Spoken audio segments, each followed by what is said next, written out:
Hola todos. Is that how they say? Is that how they introduce in Spanish videos? I feel like I heard that once in a podcast. That's how they introduced. So, anyways, this video is going to be about something new I kind of started, and that is learning another language. So, I'm currently learning 2 languages. And today's video is all going to be about Spanish. So this is just going to be all my Spanish resources that I intend on using for this first, until the end of the year, I guess. And kind of just show you how I'm trying to learn Spanish. So I have been around Spanish and Spanish speakers for probably 10 years. I took Spanish in high school and in college, but what I've actually retained is nothing, and I couldn't even speak conversationally when I was in school. So I want to be able to communicate with people, which is why I'm learning. I'm trying to learn another language. So yeah, so this is going to be the resources I bought and am using, and also a library haul. So my main curriculum that I'm using is Mango Languages for Latin American Spanish, which is, I really like Mango Languages. It's not that expensive, and it's easy to follow. And I just really like it, And then I'm also doing the DuoLingo Tree. And then, which I like DuoLingo. I like that it's very repetitive. And I'm hoping to complete the whole tree by the end of the year. And by complete the tree, I mean all gold. Some people say complete the tree and they just mean get to the first level on all of them or whatever. No. For me, it's getting all gold. So the second thing I'm using is the Complete Spanish Step-by-Step. I'm currently right here, 2.6. This book, I've always struggled with estar versus ser, and always, from the beginning of time of me in school and everything, I was horrible at this. And this book made it so easy for me, and then I was so proud. They had a exercise where you had to decide if you wanted to use estar or if you wanted to use ser, and I did awesome, and I was shocked. I literally went out and told Chris I actually understand this, and it was just crazy. So I really like this. Easy short exercises, easy to understand. Yeah. So far, 10/10 recommend. And then I have for phrase books and dictionaries, I have this one, which is called Becoming a Bilingual Family. I highly recommend this. And it's just a phrase book, and it's divided for things that you would tell children. So for example, this section is in the bathroom. So it gives you some key vocabulary bathroom, toilet paper, toilet. And then the phrases would be, David, do you have to go to the bathroom? Or girls, do you have to go to the bathroom? So it gives you the singular and the plural version of each phrase if you have more than one child. And I've just been basically choosing out a phrase and just using it with Addison around the house, just one phrase. And then when we start to get used to that phrase, I'll add another phrase. And eventually my goal would be to only speak to Addison in Spanish, and for her to only speak in Spanish to me, because being bilingual has huge assets, especially we live very close to Orlando.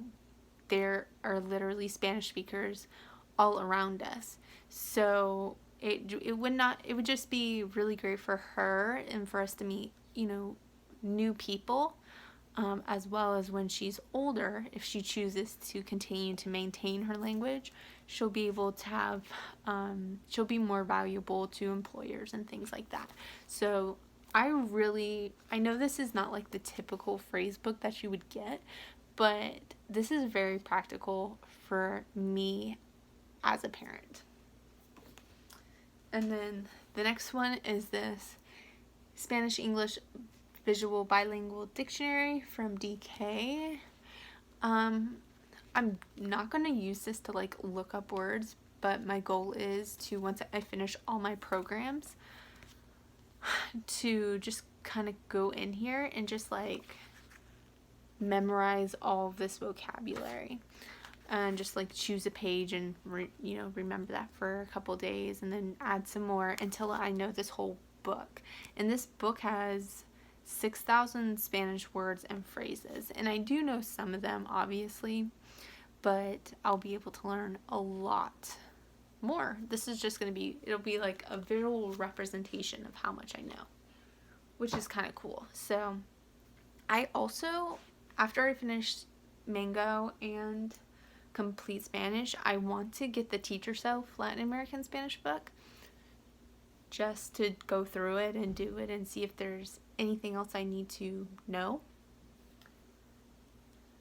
And then my final thing that I got it for the Kindle, and it's this was very cheap. Anyways, it's Spanish Novels Beginner's Bundle A1. So 5 Spanish short stories for beginner. And what I like about this, I got this from Amazon, obviously for Kindle. But like, for example, this is the first chapter. And I like how this is divided. So it's like they literally have this type of set. They have it for A1, A2, B1, B2, C1, and C2. So this kind of gives me an idea. If I can understand all of this stuff without having to look things up, like look words up, it gives me a really good idea of my level without having to go take a test. I have not done this yet, but I'm really excited to, so here's there's the cover. This is the first short story in this, and I like how it has the level. So that's that. Oh, and then obviously this is just my notebook, which I can go into that later, but I do take notes and learn from my notebook. Okay, now here's the real kicker. These are all the books I've checked out from the library to help me on my Spanish journey. The first one, I just literally started last night. I read the first chapter, and this is not in Spanish, but it's Latin American, Hispanic. Well, no, Latin American, because they're from Mexico so far. But this is called The Book of Unknown Americans, and is about, a family of immigrants. And this is just very relevant, this topic, to the world. I mean, the United States is literally a country of immigrants. The only people who have not immigrated here are Native Americans. So if you're not Native American, guess what? You're an immigrant. And so this should be an important topic to you, because we all come from families that have come here for a better life. And just because your family has lived here a long time doesn't mean you should be rude or, this is a whole nother topic. Immigration policy is something I get pretty heated about, because I just think people are people. And anyways, I'm very excited to read this book. We won't get into it more. Okay, so for children's books resources, because I like to read, and I feel like most of my ways that I'm going to be using my language is probably going to be through reading. So I got several children's books from the library. The first one is Pedro Sparrows. Very just simple text. And it has it's a bilingual book. So it has the English text underneath. Then I have La Familia de Clifford. And this one also very easy kind of text. Simple sentences, simple verbs, it looks like. Nothing complicated. But this one is not bilingual. This one is only in Spanish. So, Clifford. Then I have Buenas Noches Lunas, which I've already looked at this one. This has really difficult vocabulary. Like, isn't this one of the easiest children's books in English? And the words in Spanish are much more difficult than... I thought this was going to be so easy. But this is actually going to be something that I'm going to have to study. And it's not even like, obviously, it's not like a lot of text on this page, but I don't know, it's just like the words are hard. And I just felt like I should have known more Spanish for this book, but I don't, which is fine. I will eventually. The next two are more complicated Spanish books, in my opinion. So I have El Perro con Sombrero. And this one, let me just show you the text. This is also bilingual. But it just has a little bit more text than the other books. Still pretty simple stuff. Like, I can understand, I would say, like 50% of this book. And then the last one is Conoce a Pablo Neruda. I hope I said the name right. But this is actually one, it's bilingual, but it's one that I'm going to read actually the English side because it's just a lot. Can you see that? It's a lot of text that I want to just more get to know this author, because I don't fully, I will revisit this book and read it in Spanish, but I don't know, this seems like a little bit higher of a reading level than I'm at. I'm at like kindergarten, maybe first grade. Okay, and then these ones, I'm not going to fully read them, but, well, I'll get to them. These are poetry books. I really enjoy poetry, and I was inspired by Mathilda from Polyglot Progress to read poetry in Spanish because she reads them in German, so she has this idea, like, her German skills are much better than my Spanish skills. But anyways, regardless, reading poetry in Spanish and how things are translated. So this one is like kind of I think this is children's ones. Maybe not. But this one is The Tree is Older Than You Are, bilingual gathering of poems and stories from Mexico with paintings by Mexican artists. So there's a lot. I'll just be like picking and choosing poems, but I just want to show you a picture of like some of the artwork. Like, I really like this. So this is one of them. The next two are by the same author. I have Red Hot Salsa and then Cool Salsa. This one is the first one. It's bilingual poems on growing up Latino in the United States.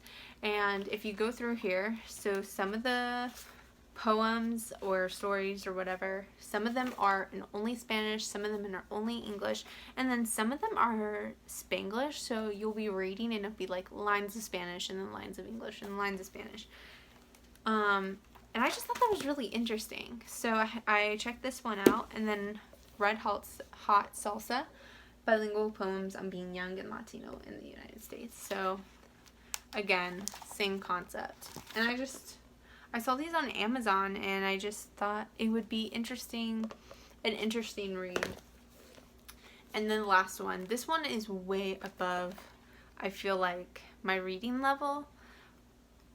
But I was just curious about it. And it's The Essential Neruda, Selected Poems.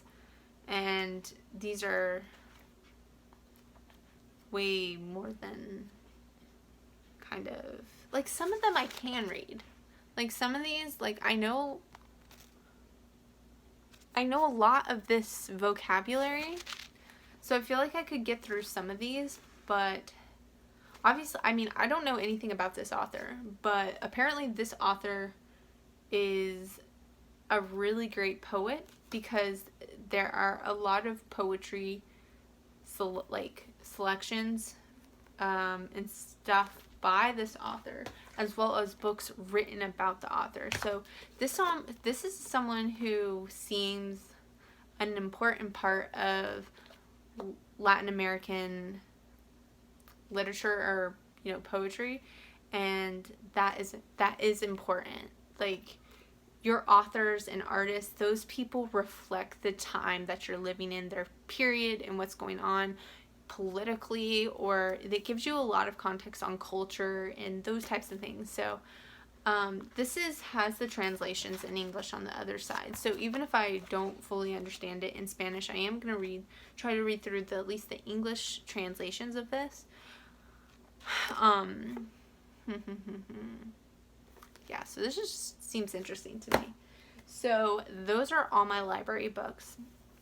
And what I'm planning on doing is I'm planning on doing, like, updated kind of diary videos of how my Spanish progress is going.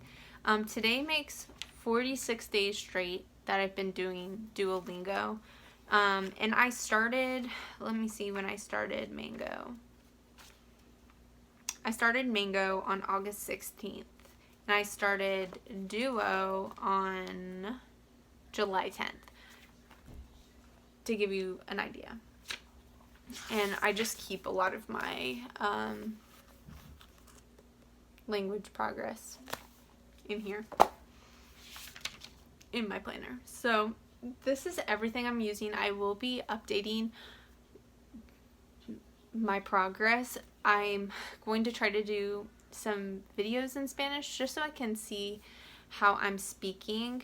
I do plan on getting a tutor. Maybe not right now, but I do plan on getting a Spanish tutor to help me and kind of direct me in my learning and my speaking. I know I have the capability to speak Spanish, so I'm really excited. I hope you guys enjoyed this video and maybe found some resources to help you on your Spanish learning journey. I will have every book and everything linked in the description box below. So if there was something that caught your eye, go check it out down there. And I hope you guys have a great rest of your day, a great rest of your week, and I will see you in my next one. Bye.